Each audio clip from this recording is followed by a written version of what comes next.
అనేక సంవత్సరాలుగా చట్టాన్ని చుట్టంగా మార్చుకొని ప్రభుత్వపరమైన భూముల్ని ఆక్రమించుకున్నటువంటి రియల్ ఎస్టేట్ మాఫియా లేదా పెద్దల అండదండలతో ఎవరైతే ఈ భూములు కబ్జా పెట్టిందో అలాంటి భూములన్నీ కూడా పేదల పరమైతే ప్రభుత్వ పరమైందని చెప్పి భావించడం హైడ్రా వచ్చినాడు.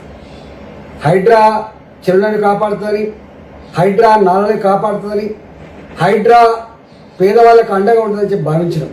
కానీ అతి తక్కువ కాలంలోనే హైడ్రా చెరువులలో కట్టుకున్న పెద్దల జోలికి పోలేదు, హైడ్రా భూ మాఫియా జోలికి పోలేదు. హైడ్రా 30 ఏళ్ల క్రితం 40 ఏళ్ల క్రితం ఏ బస్తీలను అయితే నిర్మాణం చేసుకున్నారో బస్తీలలో నివసించే ప్రజలకి నోటీసులు ఇవ్వడం, ఈ బస్తీలు ప్రభుత్వ స్థలంలో ఉన్నాయి, ఈ బస్తీలు చెరువు శిఖంలో ఉన్నాయని చెప్పి కూలగొట్టే ప్రయత్నం చేశాను. నేను మల్కాయి పార్లమెంట్ సభ్యుడిగా ఈ ఫీల్డ్ మీద తిరుగుతున్నప్పుడు అనేక ఉదంతాలు ఉన్నాయి. ఒక్కొక్కరు కాళ్ళ మీద పడి నా భర్త క్యాన్సర్ ఉన్నది, నాకు ఇది తప్ప ఇంకో మార్గం లేదని చెప్పి వేడుకున్నా. ఇవాళ బుచ్చమ్మనే రైతు కూడపల్లిలో వాళ్ళ కాళ్ళ మీద పడి అయ్యా నాకు 3 బిడ్డలు నాకు పట్టా భూమి నాకు కూలగొట్టదని చెప్పి వేడుకున్నా. ఆమె సూసైడ్ చేసుకున్నా. జొన్నబండ లాంటి ఒడ్డెల కాలనీలలో 3 తరాలుగా ఉంటున్నాం మేము ఇక్కడ, ఇప్పుడు వచ్చి మేము మా ఇల్లు కూలగొడుతున్నామని చెప్పి వాళ్ళు కన్నీళ్లు కార్చినా కూడా కనికరించలే హైడ్రా. ముఖ్యమంత్రి గారు అండదండలతో ఇవాళ వాళ్ళ మీద దౌర్జన్యం చేసే ప్రయత్నం చేసి అనేక మార్లు నేను ఫీల్డ్ మీద ప్రజలకు అండగా ఉండి హైడ్రా చెరువులు కాపాడతలేదు, హైడ్రా ప్రభుత్వ భూములు కాపాడతలేదు, హైడ్రా పేదల ఉసురు పోసుకుంటుందని చెప్పినాం, పేదల ఉసురు తగ్గుతారు కూడా చెప్పినాం. ఇవాళ అనేక సార్లు కోర్టు కూడా మందలించింది, నువ్వు చట్టానికి అతీతంగా ప్రవర్తిస్తున్నావు, నీ ఇష్టమైన వ్యవహరించడానికి వీళ్ళే అని చెప్పి ఎన్నిసార్లు వేడుకున్నా కూడా చివరికి ముఖ్యమంత్రే ముందుకొచ్చి హైడ్రా అనే పదం ఇవాళ హిట్లర్ నుంచి తెచ్చుకున్న, అంటే హిట్లర్ వారసత్వంగా తెలంగాణ కొనసాగుతుందని చెప్పి ఆయనే స్వయంగా మాట్లాడిన తర్వాత ఇలా రంగనాథ్ గారికి హైడ్రాకి కమిషన్కి ఎంత హక్కులు వస్తాయో దాన్ని బట్టి మనకు అర్థం కావాలి. అంటే రెవెన్యూ డిపార్ట్మెంట్ కంటే, పోలీస్ డిపార్ట్మెంట్ కంటే, మున్సిపల్ అడ్మినిస్ట్రేషన్ డిపార్ట్మెంట్ కంటే ఒక్క మాటలో చెప్పాలంటే ముఖ్యమంత్రి తర్వాత మళ్ళీ ముఖ్యమంత్రి అంత అధికారం ఉన్నట్టుగా నాకు ఎవరికి చెప్పాల్సి అక్కర్లేదు, ఎవరి మాట వినాల్సి అక్కర్లేదు, కోర్టులు పట్టించుకోవాల్సి అక్కర్లేదు అనే పద్ధతిలో కూడా వారు వివరించిన తీరు అత్యంత జుగుప్సాకరంగా ఉంది. ఇవాళ కోర్టు కూడా అనేక సార్లు నిన్ను జైలు పెట్టాల్సి వస్తుంది, నువ్వు అతీతంగా వివరిస్తున్నావు అని చెప్పి మందలించినప్పటికీ కూడా ఎక్కడ కూడా మార్పు రాలేదు. ఇవాళ 63 సార్లు కోర్టు ధిక్కలకు పాల్పడినట్టుగా ఇలా మాట్లాడి రంగనాథ్ను వెంటనే తొలగించమని చెప్పి సిఎస్కి ఇవాళ కోర్టు ఆదేశించిన స్థాయికి వచ్చిందంటే ఇలా రంగనాథ్ కాదు, ఇక్కడ ప్రభుత్వానికి ఒక చెంపపెట్టులాగా ఉందని చెప్పి భావిస్తా ఉన్నా. నేను స్వయంగా చూసిన ఇవాళ అనేక మంది పెద్దలకు నోటీసులు ఇచ్చి వాళ్ళకు ప్రభుత్వ అండదండలు ఉంటే వాళ్ళకి ఏమనకుండా కాపాడిన ఉదంతాలు అనేక ఉన్నాయి. కాబట్టి ఇవాళ చట్టం మరోసారి ఉన్నవాళ్ళ చుట్టమైంది, ఇవాళ పేదవాళ్ళకు మాత్రం ఇవాళ కన్నీళ్ళు మిగిలినాయి. ఇవాళ ఇప్పటికైనా కోర్టు ఇంటర్వ్యూని ఈ పని చేసినందుకు హర్షాన్ని వ్యక్తం చేస్తున్నా. ప్రభుత్వ అధికారులను సూచన చేస్తున్నా, ప్రభుత్వ అధికారులుగా ఐఏఎస్ ఆఫీసర్లుగా ఐపీఎస్ ఆఫీసర్లుగా మీరు సర్వీస్ 30 సంవత్సరాలు 35 సంవత్సరాలు ఉంటాయి. రాజకీయ పార్టీలుగా ప్రభుత్వాలు 5 ఏళ్ళకి ఒకసారి మారుతూ ఉంటాయి.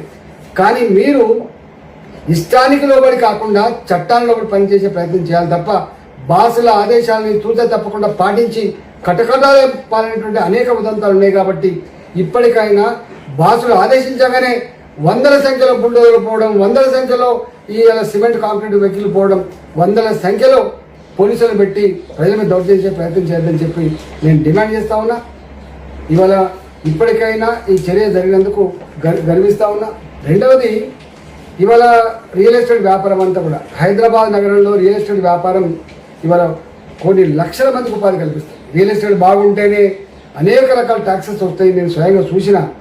కానీ ఈ హైడ్రా వచ్చిన తర్వాత లేక్ వ్యూ అనే పదం పోయింది, ఈ రివర్ వ్యూ అనే పదం పోయింది. ఇవాళ ఒక అపార్ట్మెంట్లో ఇల్లు కొనుక్కోవాలన్నా, ఒక గేటెడ్ కమ్యూనిటీలో ఇల్లు కొనుక్కోవాలన్నా హైడ్రా పర్మిషన్ తెచ్చినవా అని చెప్పి అడిగేటువంటి స్థాయికి వచ్చింది. ఇలా మొత్తం రియల్ ఎస్టేట్ రంగం అంతా కుదేలైపోయింది. హైదరాబాద్లో లక్షల మందికి ఉపాధి లేకుండా పోయింది. ఇలా రియల్ ఎస్టేట్ వ్యాపారుల గుండెల్లో రైలు పరిగెత్తా ఉన్నాయి. నేను ఒకటే అంటున్నా, వ్యాపారం చేసుకునేవాడిని సపోర్ట్ చేయమంటలేదు.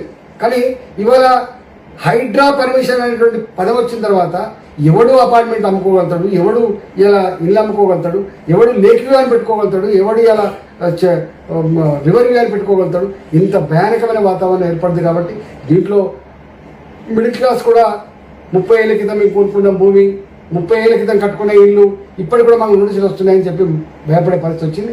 ఇవాళ ప్రభుత్వం ఇప్పటికైనా గుణపాఠం తెచ్చుకొని ఇది రంగనాథ్కి ఇచ్చినటువంటి ఆర్డర్ కాదు, ఇది తెలంగాణ ప్రభుత్వానికి రేవంత్ రెడ్డి సర్కార్కి ఒక చెంపపెట్టులాగా ఉండేటువంటి ఆస్కారం ఉంది. కాబట్టి ఇప్పటికైనా రేవంత్ రెడ్డి గారు ఇలా బేజాలకు పోకుండా కింద ఏం జరుగుతుందో చూడు.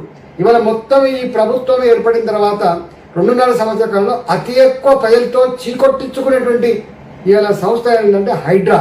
దానివల్ల ఈ ప్రభుత్వానికి అయితే చెడ్డ పేరు వచ్చిందో మీకు ఇవాళ తెలియకపోవచ్చు, రాబోయే కాలం తప్పకుండా తెలుస్తుంది. దీనికి మూల్యం రేవంత్ రెడ్డి సర్కారే చెల్లిస్తా అని చెప్పి సందర్భంగా చెల్లిస్తాను. పదానికి ఎవరికి అర్థం తెలియదు. స్వయంగా ముఖ్యమంత్రి గారే అహంకారం ఎక్కువైపోయిన తర్వాత హైడ్రా అనే పేరు హిట్లర్ రాజ్యంలో ఒక కోర్ కమిటీకి ఉన్నటువంటి పేరు. ఆ కోర్ కమిటీ ఎవరినైనా జైలు పెట్టచ్చు, ఎవరినైనా చంపచ్చు, ఎవరి మీదైనా దౌర్జన్యం చేయొచ్చు. అంటే ఒక మాట చెప్పాలంటే దానికి హక్కులతో సంబంధం లేదు. హిట్లర్ కొన్ని వేల మందిని గ్యాస్ పైపులలో పంపించేటప్పుడు ఒక గట్లాంటి సంస్థ ఇది. ఆ సంస్థని ఈయన ఇన్స్పిరేషన్ తీసుకొని, ఈయన ఆదర్శం తీసుకొని ఇలా పెట్టినా అని చెప్పి తనే చెప్తున్నాడు, మనం చెప్పట్లేదు. హైడ్రా అనేటువంటి పదం ఎక్కడి నుంచి వచ్చిందో అని చెప్పి చాలా మంది అనుకున్నారు.